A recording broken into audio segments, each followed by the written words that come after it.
सम्मान मिलता है। जो कहते हैं हमारा सम्मान नहीं हो रहा, हमारा सम्मान हो, सम्मान की भीख नहीं मांगनी पड़ती भैया, हमारा सम्मान करो। सम्मान की कभी भीख ना मांगो, अपने को इतना योग्य बनाओ, इतना काबिल बनाओ और समाज का, आप लोगों का स्वयं सम्मान करो।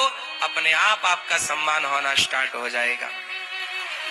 आपकी योग्यता, आपकी काबिलियत आपको सम्मान दिलाएगी, पहला।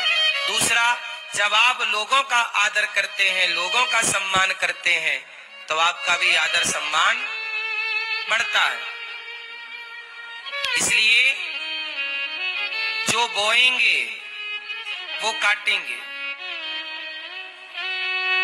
सम्मान, क्या सास बहू का सम्मान करती है? बोलो, क्या सास, क्या बहू को ही, क्या बहू का ही धर्म है कि बहू सास का सम्मान करे? क्या सासों का धर्म नहीं है कि वो भी बहू का सम्मान करे? तुम करो अपमान बहू का और चाहती क्या हो कि मेरी बहू मेरा सम्मान करे। ना होगा मेरी माँ। तुम बात बात में तो बहू को ताने मारती हो, तेरी माँ ने यही सिखाया है, तेरे बाप ने यही सिखाया है।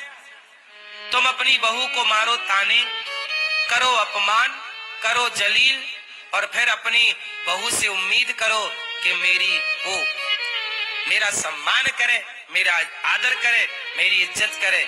ना होगा मेरी माँ। ये कलयुग है, यहाँ कोई राम नहीं है, यहाँ कोई सीता नहीं है कि वनवास भेजने वाली कैकेयी को भी राम ने पलकों पर बिठाया है। कोई राम नहीं है आज कलयुग में। ये उम्मीद है, यदि है तो छोड़ दो। आज कोई राम नहीं है। कैकेयी ने वनवास भेज दिया और राम ने उस कैकेयी माँ को पलकों में बिठाया। भरत ने माँ कहना छोड़ दिया पर राम ने माँ कहना नहीं छोड़ा कैकेयी को। भरत ने सम्मान करना छोड़ दिया कैकेयी माता का, पर राम ने सम्मान करना नहीं छोड़ा कैकेयी माता का। इस कलयुग में कहां तुम्हें राम मिलेंगे? इसलिए तुम सास हो, तुम बहू से सम्मान चाहती हो तो बहू का सम्मान करना सीखो। सम्मान का मतलब ये नहीं कि तुम बहू की आरती उतारो। सम्मान का मतलब है कि जैसे बेटी से गलती होती है तो आप बेटी को सिखाती हो, ना कि आप उसे जलील करती हो।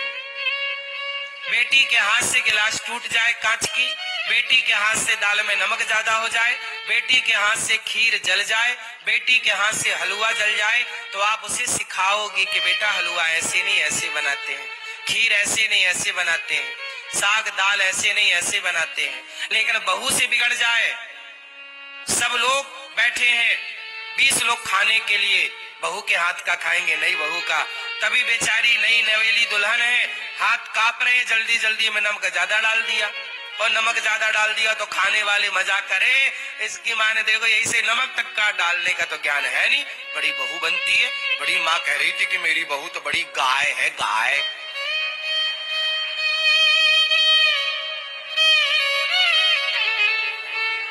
देखो, अरे नमक ज्यादा डाल दिया, वो हड़बड़ी में सबके साथ होता है। आगे बोलो आप। रही मन धागा प्रेम का मत तोड़ो चटिकाए, टूटे से फिर ना जुड़े, जुड़े तो गांठ।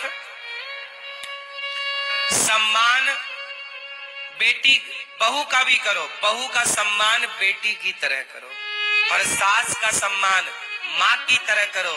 बस इतना सम्मान देकर देखो, आपको सम्मान ना मिले तो कह देना। सम्मान चाहिए सबको, पर सम्मान लोग देते नहीं। हाँ या ना? चाहिए सबको।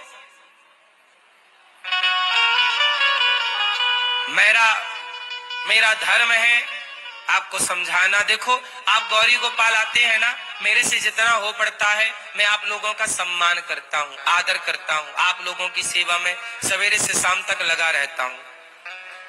गौरी गोपाल से कोई एक व्यक्ति भी कभी निराश होकर ना जाए, उदास होकर ना जाए, परेशान होकर ना जाए, ये मेरा प्रयास रहता है। और मुझे पूरा विश्वास भी है कि यहाँ से कोई उदास, परेशान, निराश होकर नहीं जाता। क्यों जी, बात सही है। मेरा प्रयास तो सबके लिए यही है कि कोई परेशान होकर ना जाए, उदास होकर। जब मैं इतने लोगों को प्रसन्न रख सकता हूं तो आप परिवार के 4 लोगों को प्रसन्न नहीं रख सकते?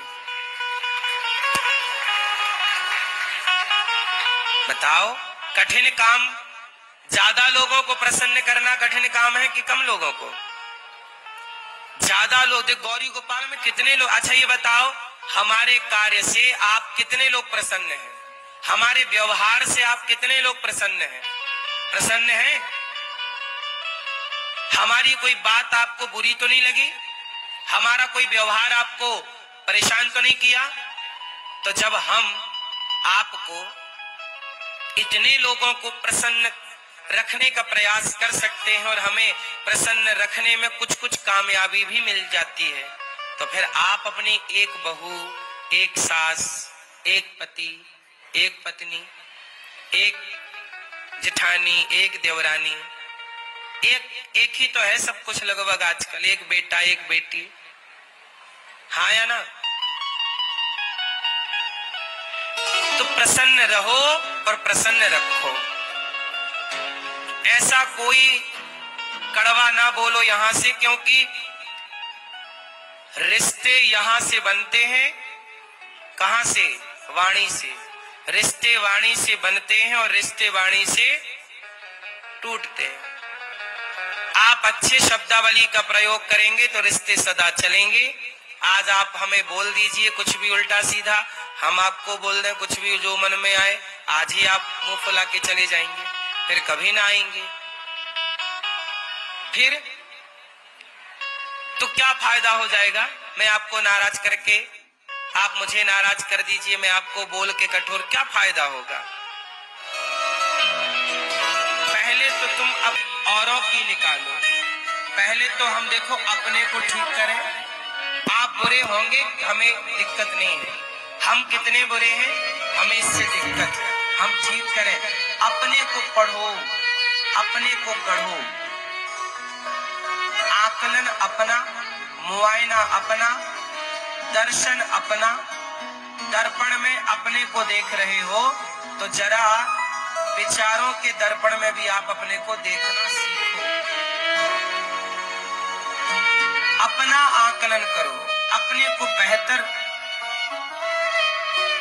ये बिल्कुल आवश्यक नहीं है कि हम आपको बुरा कहें और आपका अपमान करें। शिव जी के अपमान की भावना से दक्ष प्रजापति ने यज्ञ किया कनखल में, सबको बुलाया, शिव जी को नहीं बुलाया। शंकर जी गए नहीं, पर सारे देवता गए। तो सती माता बोली, कहाँ जा रहे हो? आपके पिताजी यज्ञ कर रहे हैं, तुम्हें पता नहीं? हमें तो नहीं पता। शंकर जी से कहा, भोलेनाथ आपके ससुर जी यज्ञ कर रहे। सती जी कह रही। शंकर जी बोले, निमंत्रण आया है? नहीं आया, तो मत चलो। शंकर जी मना कर रहे हैं, पर माता सती नहीं मानी कि पिता के यज्ञ में तो जाऊंगी। शिव जी के मना करने पर भी नहीं मानी और माता सती यज्ञ में गई। जब देखा कि मेरे पति का तो यहाँ अपमान है, कोई सम्मान नहीं, तो माता सती बेचारी अपने पति के अपमान को देखकर, देखो आज की नारी में और माता सती में कितना अंतर है। माता सती क्यों जल के राख हो गई? क्योंकि पति का अपमान हो गया। और उन स्त्रियों का क्या जो खुद पति का अपमान करती हैं, उन पुरुषों का क्या जो खुद पत्नी का अपमान करते हैं। सती के तो पिता ने अपमान किया था, सती ने अपमान नहीं किया था शिव जी का। पर कुछ पत्नियां तो पति का खुद अपमान करती हैं, सिलबट्टे से मारती हैं पति को।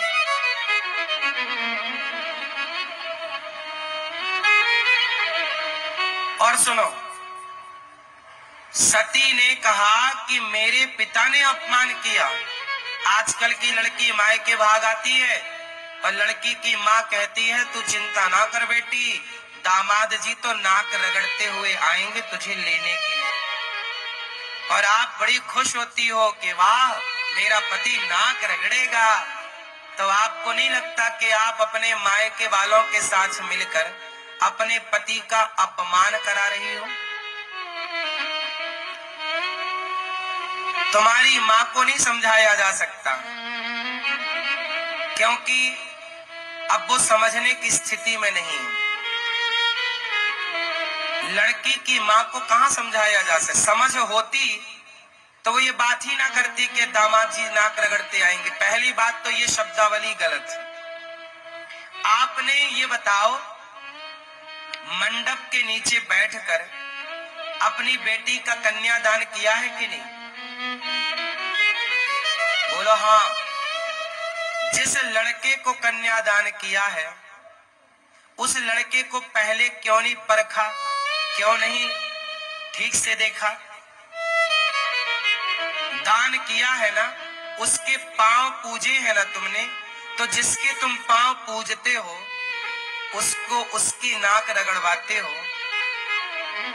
पहले तो तुमने पांव पूज करके उसका सम्मान किया मंडप के नीचे, फिर नाक रगड़वा करके उसका अपमान किया। तो क्या ये सही कार्य है आपका? इससे आपको यश मिलेगा? अरे कुत्ता जिसके हाथ की रोटी खाता है, उस मालिक को काटता नहीं है।